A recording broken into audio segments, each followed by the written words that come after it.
విపరీతమైన పెళ్లిళ్ళు ఉన్నాయి కదా, పెళ్లికి సంబంధించి ఒకరోజు బెంగళూరుకు పోవడం జరిగిందనమాట. బెంగళూరుకు పోతే అక్కడ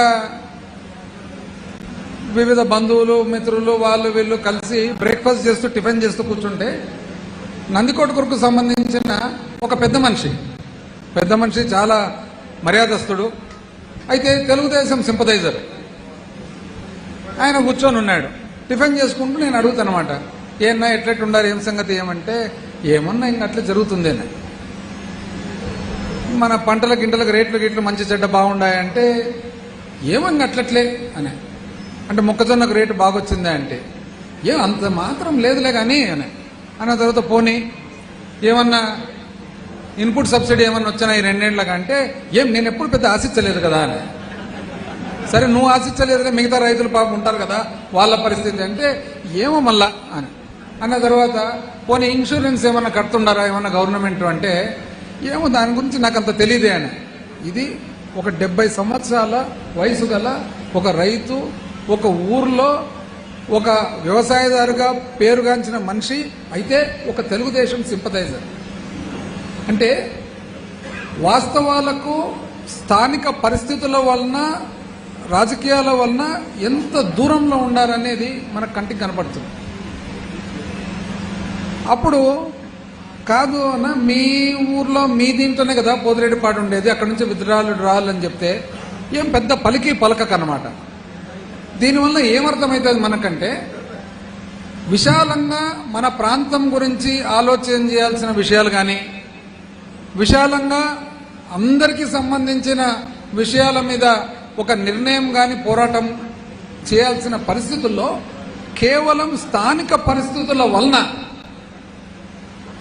తెలిసి కూడా తెలియనట్లు ఉండే పరిస్థితి ఏర్పడింది.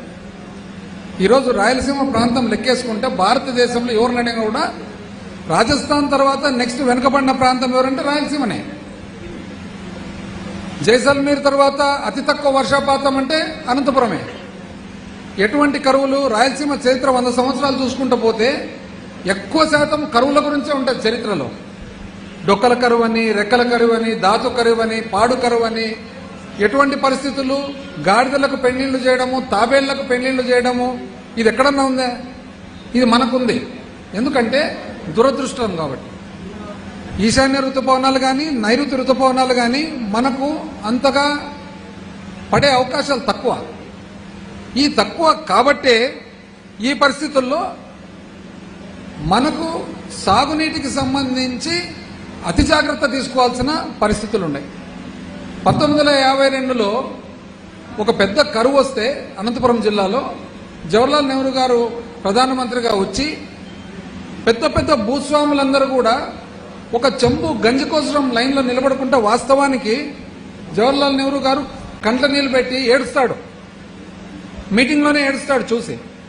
అటువంటి పరిస్థితులు ఉండే రాయలసీమలో ఈ రోజుకి కూడా ఇంకా కొంతమంది గ్రామాలలో కేవలం రాజకీయాల వలన విశాలమైన పరిస్థితులు మర్చిపోయి కేవలము స్థానిక రాజకీయ పార్టీల ఇన్ఫ్లుయెన్స్తో ఉన్నారంటే మనము తక్షణం చేయాల్సిన పని ఊర్లో కూడా పార్టీలకు అతీతంగా, కులాలకు అతీతంగా ప్రతి ఒక్కరికి కూడా ఫస్ట్ తెలిసిన వాళ్ళందరూ కూడా మన పరిస్థితులు అందరికీ తెలియజేయాల్సిన బాధ్యత ఉందని చెప్పి తెలియజేస్తాం. ఇప్పుడు పూర్వానికి రాజకీయాలు ఎట్లున్నాయి, బహుశా అన్న వాళ్ళ సమయంలో అప్పుడు ఎలక్షన్ల వరకు రాజకీయాలు, ఎలక్షన్లు అయిపోయినాక ఎవరైనా కానీ ప్రభుత్వం ఏర్పాటు చేసుకున్నాక, ముఖ్యమంత్రులు అయిన తర్వాత, కేబినెట్ ఏర్పాటు చేసుకున్న తర్వాత రాజకీయాలు పక్కన పెట్టేసి రాష్ట్ర అభివృద్ధి చూసేవాళ్ళు. అయితే ఆంధ్ర రాష్ట్ర చరిత్రలో మొట్టమొదటిసారిగా ఎలక్షన్ల తర్వాత కూడా పార్టీనే నడిపిస్తుంది ప్రభుత్వాన్ని, ఓన్లీ మా పార్టీ వాళ్ళకే మీరు పనిచేయాలి, నాకు నచ్చిన వాళ్లకు మాత్రమే నేను పలుకుతానని చెప్పిన ఏకైక వ్యక్తి చంద్రబాబు నాయుడు గారు అని చెప్పి మనం అందరం ఒకసారి గమనించుకోవాలి. చివరకు ఏ స్థాయి, ఒక ఊరికి పోయి ఆయన్నే మైక్ పట్టుకొని మీరు నాకు ఓట్లేలే కదా నేను మీకు ఎందుకు రోడ్ వేయాలా అంటాడు. ఒక ముఖ్యమంత్రి స్థాయి మీరు నాకు ఓట్లేలే కదా కాబట్టి మీకెందుకు ఓట్లేయాలి. ఇప్పుడే శైలజనాథ్ అన్న చెప్పినట్లు చంద్రబాబు నాయుడు గారు మీరు గుర్తుపెట్టుకోవాలి, రాయలసీమ నుంచి మీరు కూడా వచ్చినారంటే యాక్చువల్గా నిజం చెప్పాలంటన్నా ఆయన రాయలసీమ నుంచి రావడమే మన దురదృష్టం. ఎందుకు చెప్తా? ఎందుకంటే ఆయనకు రాయలసీమ మీద అభిప్రాయం ఏముంది? రాయలసీమ నాకు వ్యతిరేకము, రాయలసీమ నాకు ఓట్లేయరు, రాయలసీమ నాకు ఓట్లేయరు కాబట్టి నేను రాయలసీమకి ఏం చేయకూడదు. ఇది ఒక పద్ధతి, ప్రణాళిక పెట్టుకున్నాడు. లేకుంటే మీరు గమనించుకొని రండి, ఈ 20-30 సంవత్సరాల నుంచి ఆయన అధికారంలో ఉండి లేనప్పుడు కూడా ఏం చేసినాడు రాయలసీమకు? ప్రతిసారి రాయలసీమకు అన్యాయమే జరుగుతుంది తప్ప ఆయన చేసిన న్యాయం ఏమి? ఇదే రాజశేఖర రెడ్డి గారు శ్రీశైలం ప్రాజెక్టు నుంచి రాయలసీమ ప్రాజెక్టులకు దేనికైనా కానీ నీళ్లు తీసుకోవాలంటే ఎక్కడి నుంచి తీసుకోవాలా? ముందు నుంచి తీసుకునే దానికి రాదు కదా, వెనకాల నుంచే కదా తీసుకునేది. ఇది ఒక ప్రత్యేకమైన ప్రాజెక్టు. ఇప్పుడు ఎక్కడైనా కానీ డ్యామ్ కట్టినప్పుడు డ్యామ్ ముందు నుంచి తీసుకుంటారు, ఒక్క శ్రీశైలం మాత్రము వెనకాల నుంచి తీసుకునే పరిస్థితి ఉన్నప్పుడు 885 అడుగులు ఫుల్ రిజర్వాయర్ లెవెల్ ఉంటే 881 నుంచి నీళ్లు తీసుకుంటేనే పోతిరెడ్డిపాడు నుంచి గ్రావిటీలు వస్తాయి. ఇది అందరికీ తెలిసినదే, ఆత్మకూరులకు నందికొట్రులకు ఇంకా బాగా తెలుసు. అయితే చంద్రబాబు నాయుడు గారికి మాత్రము ఆయనకు అర్థం కాదంటాడు. ఆయన ఏమంటాడు? 33 టీఎంసీలే కదా ఉండేది అంటాడు. ఇది ఇప్పుడు తెలిసి మాట్లాడుతున్నాడా తెలియక మాట్లాడుతున్నాడా? రెండూ మనకైతే ప్రమాదమే. ఇప్పుడు తెలియకుండా మాట్లాడినాడు అనుకో అది ప్రమాదమే, తెలిసి మాట్లాడుతున్నాడు అనుకో అది నటన. పండుకుండేతోనైతే మనం లేపొచ్చు, కానీ నటించేతో మనం ఎప్పుడు పోయి లేపాలా? ఇప్పుడు జగన్మోహన్ రెడ్డి గారు ఏమంటున్నారంటే, అయ్యా దీంట్లో నిలువ కాదు కదా డ్యాము, నీళ్లు వస్తుంటాయి పోతుంటాయి. అయితే నీళ్లు వచ్చిపోయేటప్పుడు తెలంగాణ వాళ్ళు ఆ పక్క నుంచి లోతు నుంచి లాగేస్తున్నారు కదా, వాళ్ళు లాగుతూ పోతే అసలు నీకు నీళ్ళు ఎప్పుడు నిలబడతాయి అని. ఇప్పుడు ఒక బిందె ఉంటుంది, బిందె పై నుంచి నీళ్లు తీసుకుంటే మనకు అందుతాయి. తెలంగాణ వాళ్ళు బిందె కింది నుంచి తీసేస్తున్నారు. ఇంకా కింది నుంచి తీసేటప్పుడు నువ్వు ఎట్లా తీసుకుంటావు నీళ్లు అంటే తెలీదా? ఆయనే చెప్తాడు 4 సార్లు ముఖ్యమంత్రి అంటాడు, నేను విజనరీ అంటాడు, నేను కంప్యూటర్ కనిపెట్టినా అంటాడు, నేను సెల్ ఫోన్ కనిపెట్టినా అంటాడు, నేను ఇంగ్లీష్ నేర్పించినా అంటాడు, నేను నా వల్లనే అందరూ అమెరికాకు పోయినారంటాడు. ఇవన్నీ చెప్పిన ఆయనకు ఇంత మామూలు 2 కలిపితే 4 అని తెలీదా? తెలుసు, ఆయన అన్ని తెలుసు.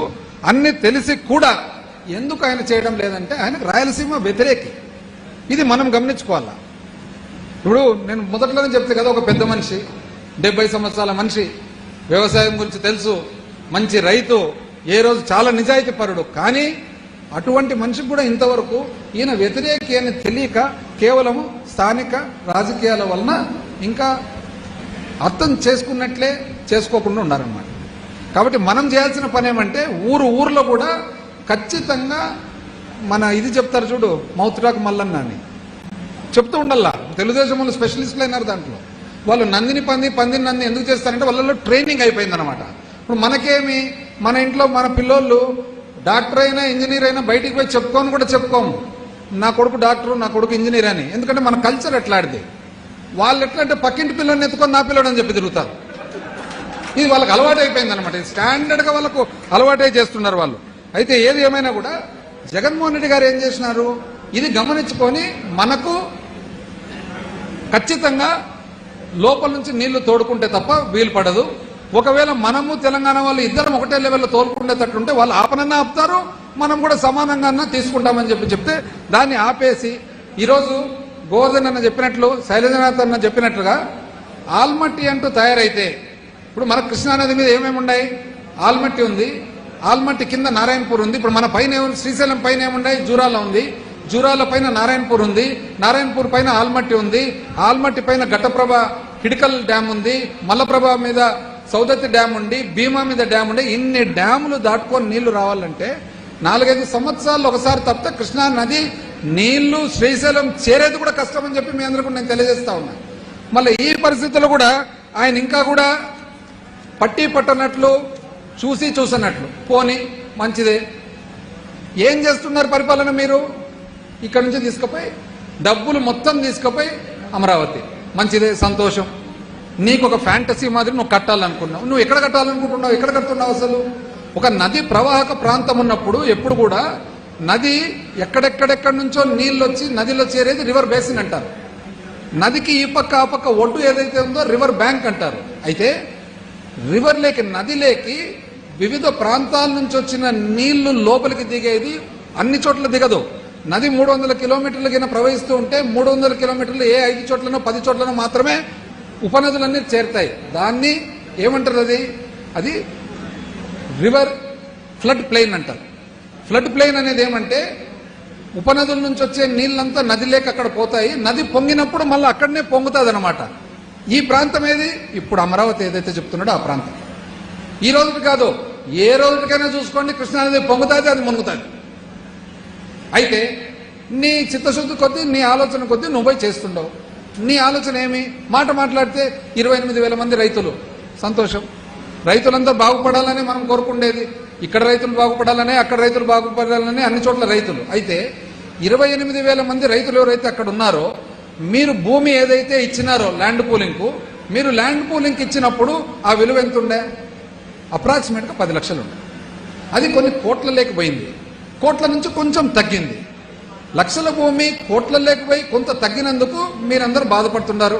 ఏ రైతు కూడా నష్టపోకూడదనే మా కోరిక. కానీ అదిగిన ఒకవేళ ఒక క్రైటీరియా అయితే 28,000 మంది రైతులైతే, ఇదే కర్నూలు జిల్లాలో 27,000 మంది రైతులు దాదాపు 90,000 ఎకరాలు ఇస్తే ఈ రోజుకి లష్కర్ ఉద్యోగాలు కూడా లేవు వాళ్ళకని చెప్పి తెలియజేస్తా ఉన్నాం.